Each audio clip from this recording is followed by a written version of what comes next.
Bible in Telugu audio channel కి స్వాగతం. మరి ఒక ఎపిసోడ్ కి సుస్వాగతం. యెహోవా దయాళుడు, ఆయన కృప నిత్యముండును. దేవుని యొక్క కృప మన ఎడల నిత్యమున్నది. దేవుని యొక్క సన్నిధి ఎన్నటికి ఇప్పటికి మన తోడుగా ఉన్నది. దేవుని యొక్క వాక్యమును మనము ఇంకా తెలుసుకోవాలి అని అనుకుంటే ప్రతిరోజు చూడండి Bible in Telugu audio channel.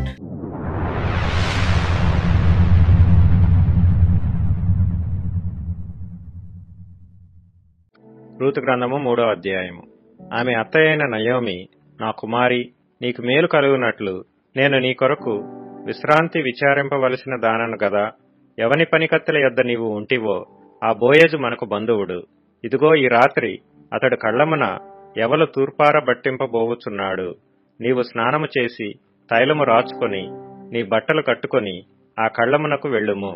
అతడు అన్నపానములు పుచ్చుకొనుట చాలించు వరకు నీవు అతనికి మరుగై ఉండుము. అతడు పండుకొనిన తరువాత అతడు పండుకొనిన స్థలమును గుర్తెరిగి లోపలికి పోయి అతని కాళ్ల మీదనున్న బట్ట తీసి పండుకొనవలెను.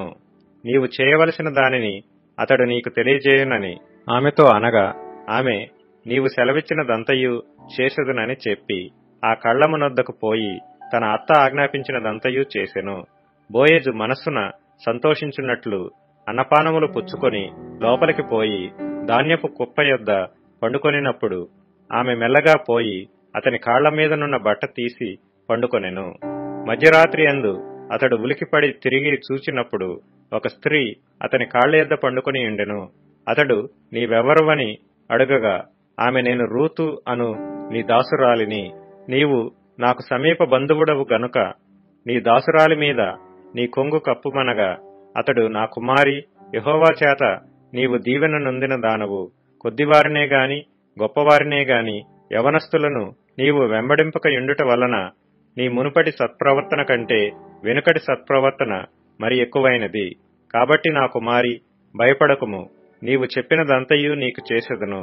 నీవు యోగ్యురాలవని నా జనులందరూ ఎరుగుదురు. నేను నిన్ను విడిపింపగలవాడనను మాట వాస్తవమే. అయితే నీకు నాకంటే సమీపమైన బంధువుడొకడున్నాడు.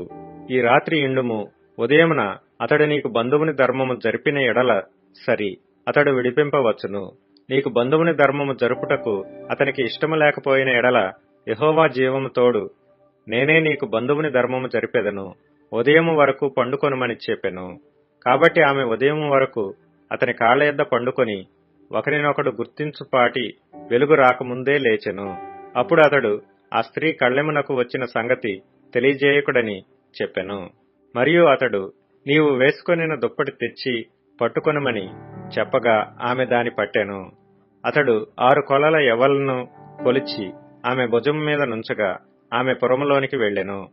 ఆమె తన అత్త ఇంటికి వచ్చినప్పుడు అత్త, నా కుమారి, నీ పని ఎట్లు జరిగినని అడుగగా ఆమె ఆ మనుష్యుడు తనకు చేసినదంతయు తెలియజేసి, నీవు వట్టి చేతులతో నీ అత్త ఇంటికి పోవద్దని చెప్పి అతడు ఈ 6 కొలల యవలను నాకిచ్చెనెను.